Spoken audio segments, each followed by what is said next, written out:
नमस्कार, आप सभी को इजी टेक एकेडमी के डिजिटल प्लेटफॉर्म पर आप सभी का स्वागत है। बात करते हैं विज्ञान के टॉपिक की। आज का टॉपिक है पदार्थ के गुणधर्म। पदार्थ के गुणधर्मों की बात करेंगे तो आज हम पढ़ेंगे प्रत्यास्थता के रिलेटेड क्वेश्चन, प्रस्थ-तनाव के, केशव तत्व के रिलेटेड क्वेश्चन। लेकिन इस टॉपिक में प्रत्यास्थता, प्रस्थ-तनाव, केशव तत्व, शांता, दबाव, घनत्व, इन सभी टॉपिकों के बात करते हुए चलेंगे। तो फर्स्ट क्वेश्चन है आपके बोर्ड पर। तो देखो फर्स्ट क्वेश्चन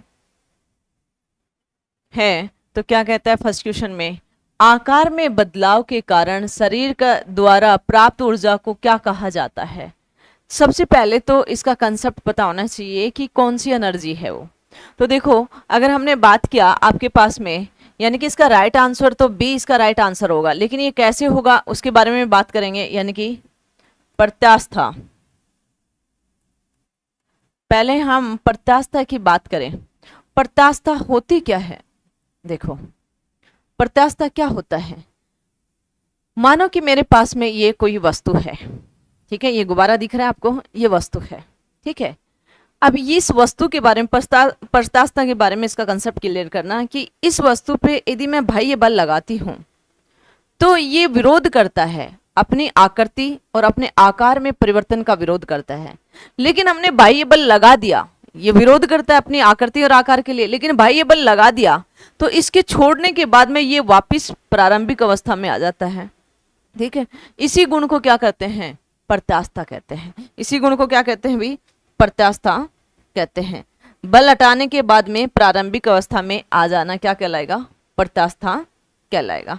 अब बात आती है कि जिसमें इसमें जो एनर्जी होती है, जो एनर्जी होती है कि मानो कि मैंने एक प्रत्यास्था की एनर्जी की यानी कि बात करें तो ये मेरे पास में स्प्रिंग है, यहाँ पे मैंने कार्य की बात करें यानी कि यहाँ पे हमने बल लगाया तो इसके अपोजिट भी लगेगा, डेल एक्स विस्थापित हो जाएगा ये, ठीक है।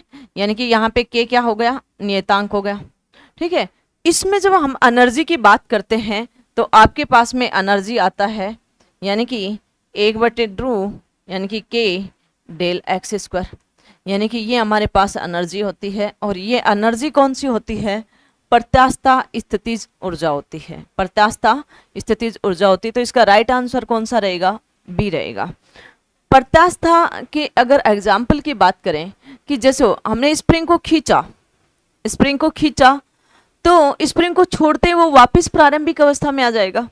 जैसे हमने किसी रबड़ को खींचा, वो खींचते ही वापस से प्रारंभिक स्थिति में आ जाएगा। तो ये सभी किसके एग्जाम्पल हैं, प्रत्यास्था के एग्जाम्पल हैं कि उसमें बाह्य बल लगाते हैं तो वो अपनी आकृति और आकार में परिवर्तन का विरोध करता है, ठीक है।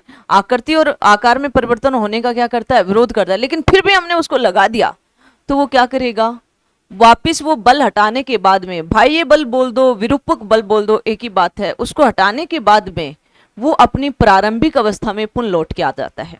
लेकिन आपसे कई बार क्वेश्चन पूछता है कि अगर आपके पास में बोले कि स्टील और रबड़ में सबसे ज्यादा प्रत्यास्था किस में है, तो नॉर्मली आप देखते ऐसे क्वेश्चन लगा देते हो कि रबड़ है, जबकि रबड़ नहीं होता है, कौन होता है, स्टील होता है, ठीक है। क्योंकि स्टील एक लिमिट होती है, प्रत्यास्था की भी एक लिमिट होती है। मानो कोई बड़ी आपके पास में स्प्रिंग है और उसको आपने बहुत टाइट खींच दिया और वो वैसे की वैसे रह जाती, तो उसमें प्रत्यास्था नहीं है, यानी कि उस कंडीशन में प्रत्यास्था वापस अपने प्रारंभिक अवस्था में नहीं आ रही। तो यही रीजन है कि स्टील और रबड़ में सबसे ज्यादा प्रत्यास्था वाला कौन सा है, तो स्टील सबसे ज्यादा प्रत्यास्था वाला होता है।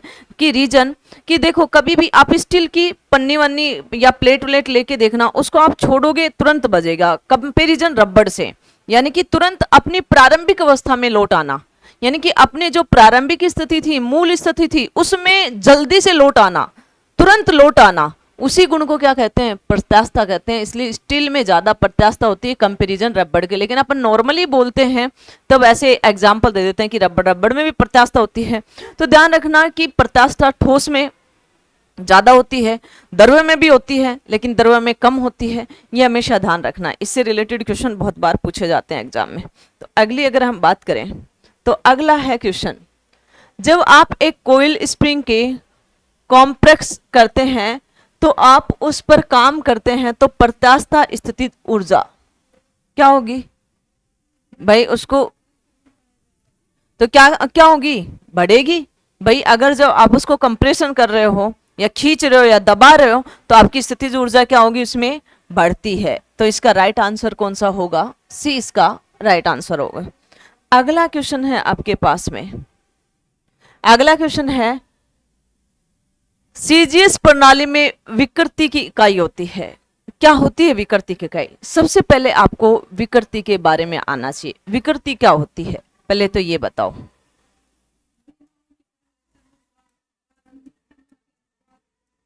विकृति होती है कि जो आपकी वास्तविक लंबाई है, यानी कि जो प्रारंभिक लंबाई है और प्रारंभिक लंबाई में वृद्धि,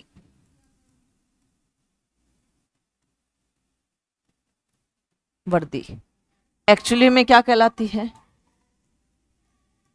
विमा कहलाती, क्या कहलाती है, सॉरी विकृति कहलाती है। अब एक बात बताओ, इसकी डेफिनेशन क्या होगी, प्रारंभिक लंबाई में वृद्धि और प्रारंभिक लंबाई का अनुपात विकृति कहलाती है। ये तीन प्रकार का होता है, ध्यान रखना। प्रत्यास्थता भी तीन प्रकार के होते हैं, ठीक है, और ये भी कितने प्रकार की होती है, तीन प्रकार की होती है।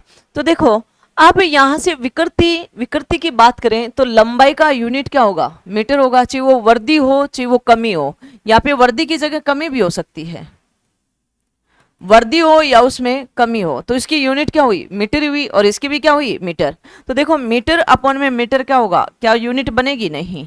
तो ये विकृति हमेशा मात्रकहीन होती है, बिना मात्रक की होती है, और ये विकृति हमेशा क्या होगी, विमाहीन भी होगी। मात्रक होगा जब भी तो विमा बनेगी। तो इसका राइट आंसर रहेगा कि सीजीएस पद्धति हो चाहे एमकेएस पद्धति हो चाहे एसआई पद्धति हो चाहे सीजीएस पद्धति हो चाहे एफपीएस पद्धति हो, कोई बीमा नहीं होगी विकृति की, कोई भी क्या नहीं होगी, बीमा नहीं होगी, और न ही कोई भी मात्रक होगा, मात्रकहीन होगा। क्या होगा भैया,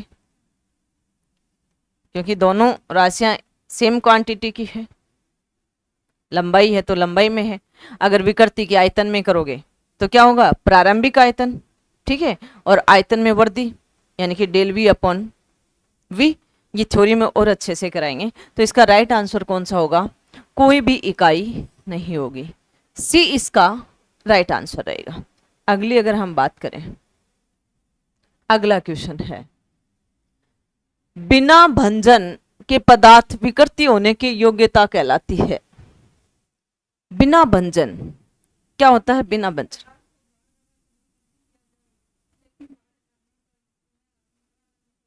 देखो मैंने आपको एक चीज बताई कि बिना भंजन पदार्थ की विकृति होने योग्य कहलाता है। क्या कहलाता है, तो इसका राइट आंसर है आपके पास लचीलापन नहीं, भंगुरता नहीं, सुगठेपन, हाँ राइट आंसर इसका सी इसका राइट आंसर है, प्रत्यास्थापन नहीं। सबसे पहले तो आपको पता होना चाहिए कि सुगठेपन क्या है।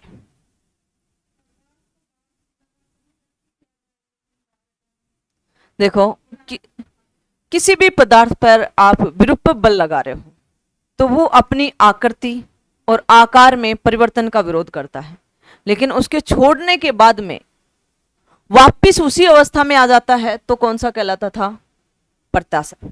लेकिन वापिस नहीं आता है, वापिस नहीं आता है तो कौन सा कहलाएगा, सुगठेपन। क्या कहलाएगा, सुगठेपन।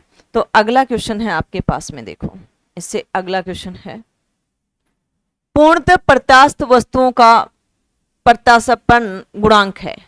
ये प्रत्यास्थापन गुणांक क्या होता है, प्रतिबल समानुपाती विकृति किसी भी पदार्थ की या किसी भी वस्तु की। अगर आपने यहां पे प्रतिबल, अगर आपने नियतांक ले लिया E गुणा में विकृति, तो ये प्रत्यास्थापन गुणांक क्या होता है, E होता है, या इसको आप स्मॉल e भी लिख सकते हो। यानी कि क्या होगा, प्रतिबल बटे विकृति। तो इस E का मान ए का मान हमेशा 0 से 1 के बीच होता है।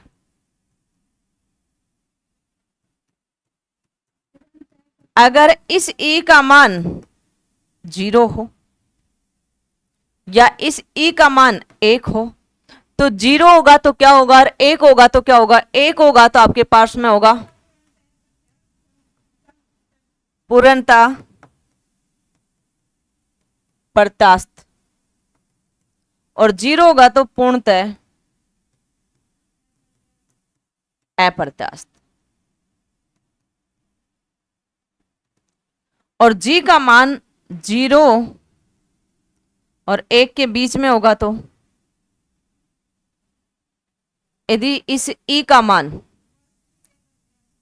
0 और 1 के बीच में हो तो क्या होगा आपके पास में? वास्तविक अप्रत्यास्थ हो। तो इस कंडीशन में इसका राइट आंसर कौन सा है? पूर्णतः प्रत्यास्थ बोला है, तो इस ई का मान क्या होगा?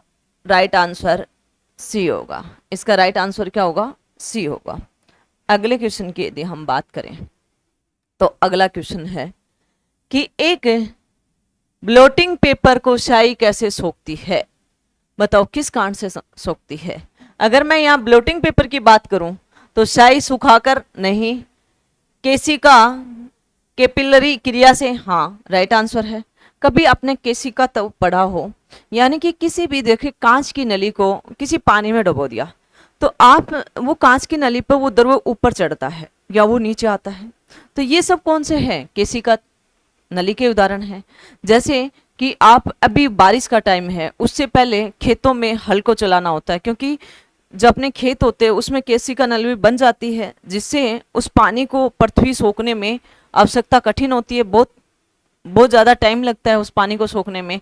तो उस पानी को खेत से बाहर नहीं जाए, इसलिए क्या करते हैं? हल को जोतते हैं हम खेतों को, क्योंकि ये केशिका तत्व की नलिकाएं हैं, ये जो बनी हुई है ये क्या हो जाए? टूट जाए और नमी बनी रहे धरती में।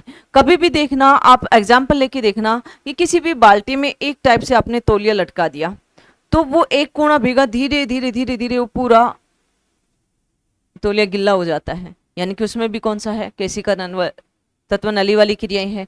तो इसमें कौन सा होगा कि ब्लॉकिंग पेपर को स्याही कैसे सोखती है? यानी कि राइट आंसर इसका रहेगा बी, इसका राइट आंसर रहेगा। यानी कि आप अगर कभी भी आपने देखा हो चिमनी वगैरह हुई, चिमनी या लैंटर्न देखा हो, लैंटर्न बोलते हैं, या आप उसको क्या बोल सकते हो? चिमनी बोल सकते हो, लालटेन बोल सकते हो, कि उसमें बत्ती, जो पानी के बत्ती है वो केरोसिन तेल के अंदर रहती है, तो वो बाहर जलती रहती है, तो वो क्या है? केशव तत्व नली की प्रक्रिया है। उसमें वो तेल क्या होता है?